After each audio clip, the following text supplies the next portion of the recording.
don't like doing this. I don't like being on camera and talking to a camera. But, I guess I'm doing this. Okay. I was watching, the Netflix,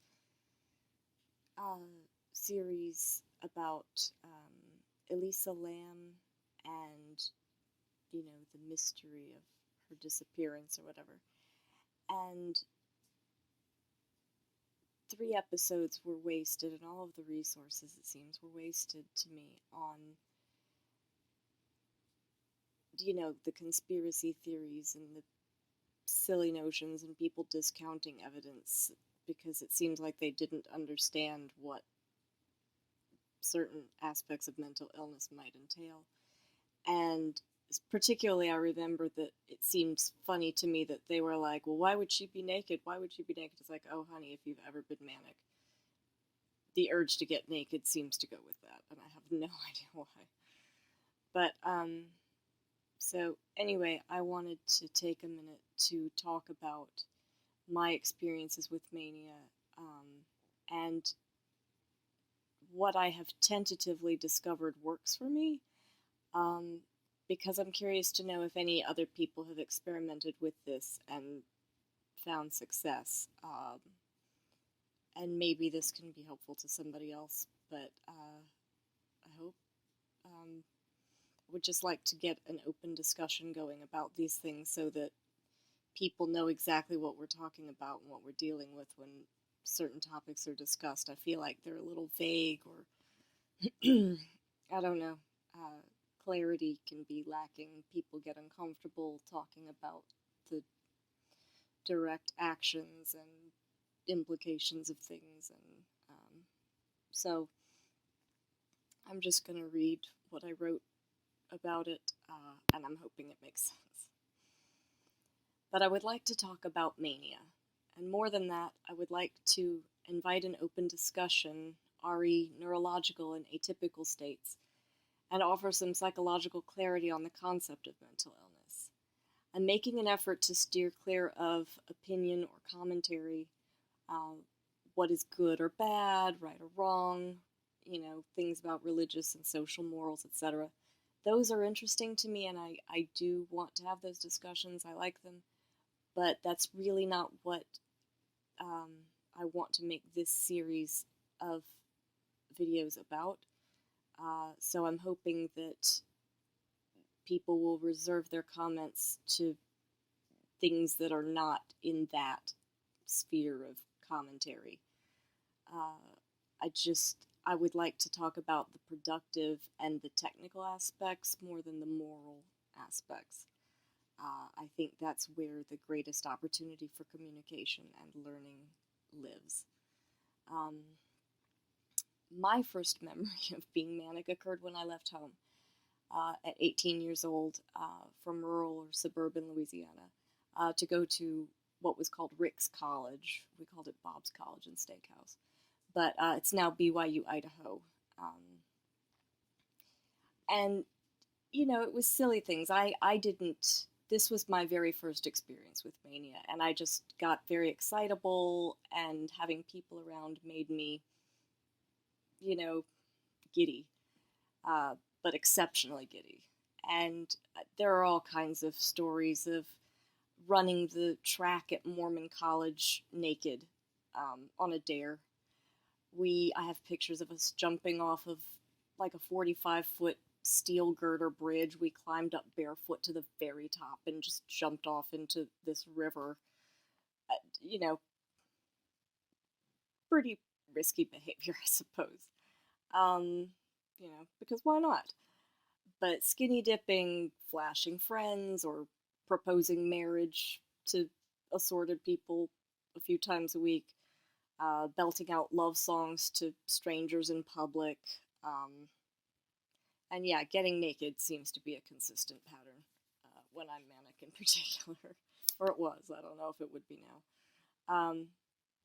But I think that might be partially because the experience during mania, hypervigilance and your hypersensate nature gets ramped up even further which if you're already at a high point by nature, then it gets pretty spectacular pretty fast. It's a lot of sensory stimulation. Like, honestly, as energetic as a manic person looks from the outside, the active or nervous energy and excitement is really a direct reflection of the magnitude of the experience. Like, it's as intense as it looks. So that's kind of fun. But it's a euphoric feeling of confidence or ability, or it can even just be thrill or boundless enthusiasm.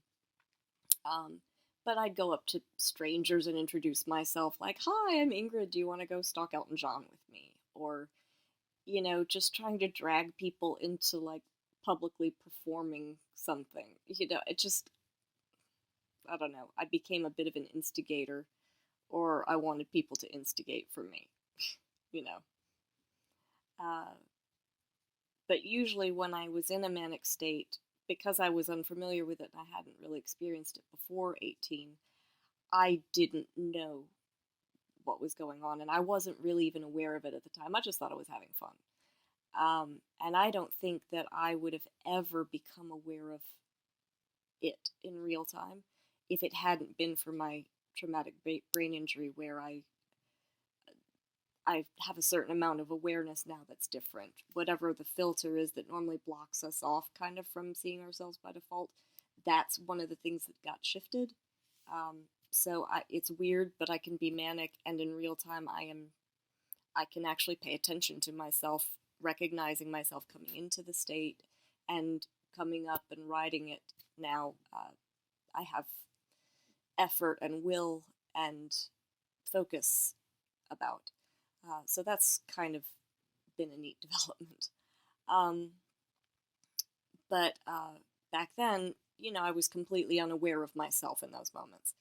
And it really is a sort of full immersion that results in what I would say is a simultaneous kind of complete dissociation from the self.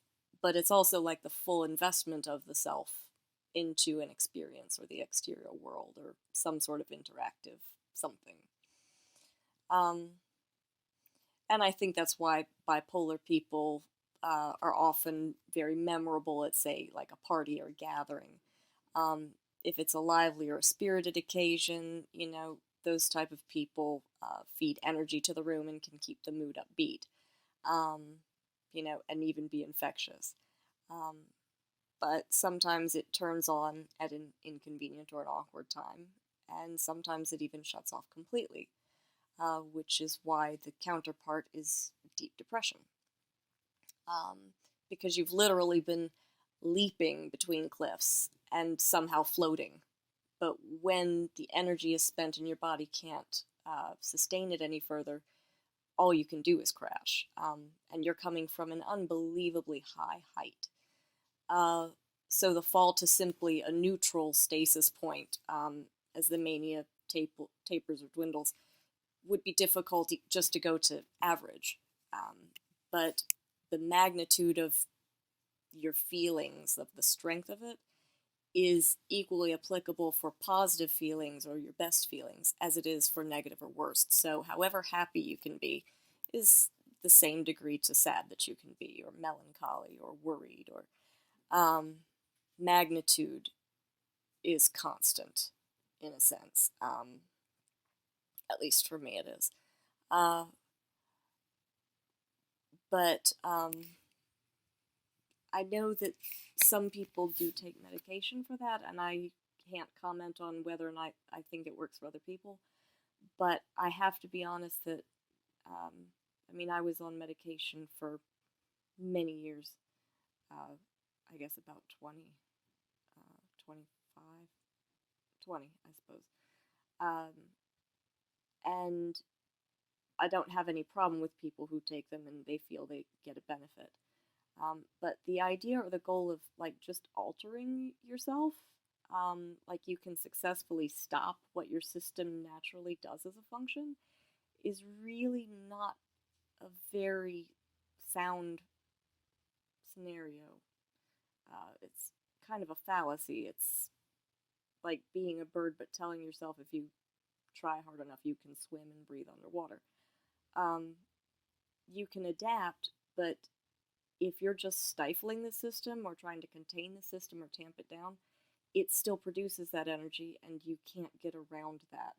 So, what I've found through my recovery has been to just recognize when I'm in the state where I am. And I do a system of what I call check-ins, where it's nothing formal. Like, I only had to do it a day or two on purpose before it became subconscious. But just taking like 30 seconds or a minute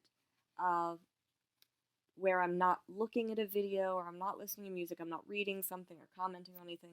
I'm just, you can do it on the toilet or you can do it when you eat, but just doing nothing but checking in on yourself and just saying, how am I feeling right now? Like, am I feeling good? Am I feeling crap? You know, and just recognizing how I feel. Don't judge yourself for however you feel. Like, if you feel terrible, you're allowed to feel terrible sometimes, so you don't have to give yourself crap about it.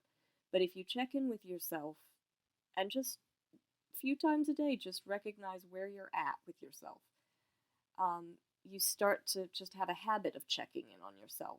You know, like when you have a baby and you just check in on the baby periodically, you can do that to yourself. And when you do, you can see where you are, because mania and depression really, I think, for every person have a cycle. You know, it's a wave of sorts, and you can ride the wave up, and when you are in it, if you can make yourself aware of it, that's the point where I've started to be able to give myself the opportunity, or the kind of just remind myself I have the option to do things with that energy that I've really wanted to accomplish. And it could be little things like emptying the dishwasher, or doing laundry, which 3 years ago I couldn't do at all. I mean, 3 years ago I still had a walker, or a cane sometimes. But now it's like I've opened myself up, just doing the little things when I can, to recognizing when I feel good enough to do more. And so I've started composing and writing again, and I had given that up 20 years ago, and I didn't even remember that I did it for the longest time. But through being aware of myself and just paying attention how I'm feeling, and daydreaming, you know, of the things that I would like to be doing, that I said I'd like to do or always dreamed of, just letting them float around. I don't have to consider whether or not they're feasible or how I would do them. I just have to remind myself that's a thing I'd like to do. And just let myself think of it for 2 seconds once a day. And when the opportunity presents itself, it's like I've put it on a shelf near me and I can retrieve it. So I stopped being destructive or risky with my energy, or just wasteful. And through paying attention to myself, I started to be able to apply that energy to my goals, I guess. Sounds new agey and cheesy when I say it like that. But it's true. Rather than stifling the cycle, and, you know, after you've been up really high and you crash, rather than telling myself, oh, the inspiration will never come back and I won't make it, and, you know, I'll never accomplish this again and I'll never feel that way again. It's the way it feels every time when you come out of that. But once you realize it's like that every time, then you know that the wave is going to come back and you're going to have the opportunity again. And you can plan to use it then, and give yourself a task or an action or an activity, just to keep in mind, like a little post-it note in the corner. And when that moment strikes you, you can fall into the activities you were really wanting to engage with, and it will naturally keep you from doing things that maybe wouldn't be beneficial or could be harmful or problematic, because you already made up your mind what you were going to do with that energy.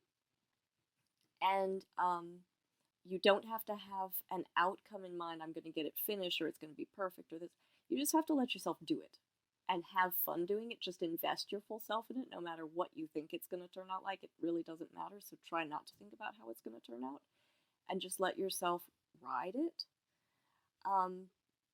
In the last 6 months, I have written like 40 new songs, and like started cooking and like being able to clean the house again and organize things that I hadn't done for years.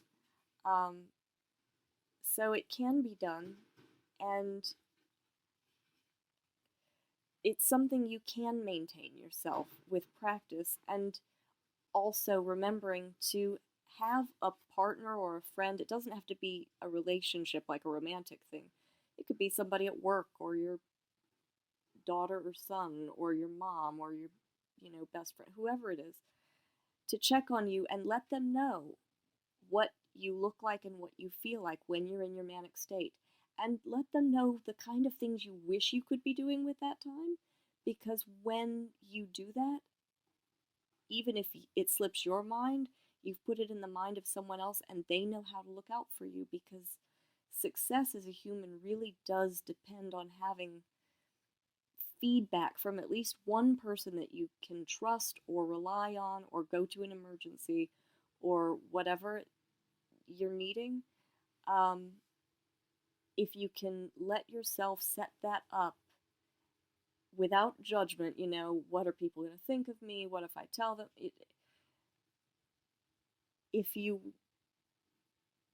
To deal with anything successful, you have to be honest about it first. And that means being honest not just with others, but with yourself. Know what you're like when you're manic. Know what you tend to do when you're manic. And recognize which things you should maybe take off the table. But better than that, just put the things on the table that you'd really like. And if you put them out there first, they'll be on top of the stuff you shouldn't do. And you won't have time to get down to that, because you'll be spending your energy on the stuff that you stacked up in plain sight and that you kept in mind. There's a lot more to this, and I'm probably omitting things, and I'm sorry, because I probably just blathered on like an idiot, but mania is negotiable, and it's difficult and it is draining, but it is a unique power. It has the power to destroy because it's powerful and it's strong, but it's just like harnessing any power, turbines or dams, or, the thing isn't bad because it's strong. It just means that you have to be responsible with it. And there are ways to train yourself to be responsible with your neurological system, to be aware of its cycles and its patterns, and to clue people in to help look out for you. And they will get more out of your relationship because you'll be able to provide more, and you will feel more confident and settled with yourself, so you will feel better about yourself. That's what's happening to me anyway. I don't know if any of this is helpful, or it just sounds like new agey bullshit, but yeah, I hope that this is helpful to someone. I probably omitted all kinds of things. Feel free to ask questions. I will do my best. I have short-term memory problems from my traumatic brain injury, so I really can completely blank out on things. So if you message me or try to reach me and I don't get back to you, please don't take it personally. You might have to do that a few times, but then other times I'm just right there and it's fine. So no promises on either direction, but I'll try. And I hope that this is helpful to someone.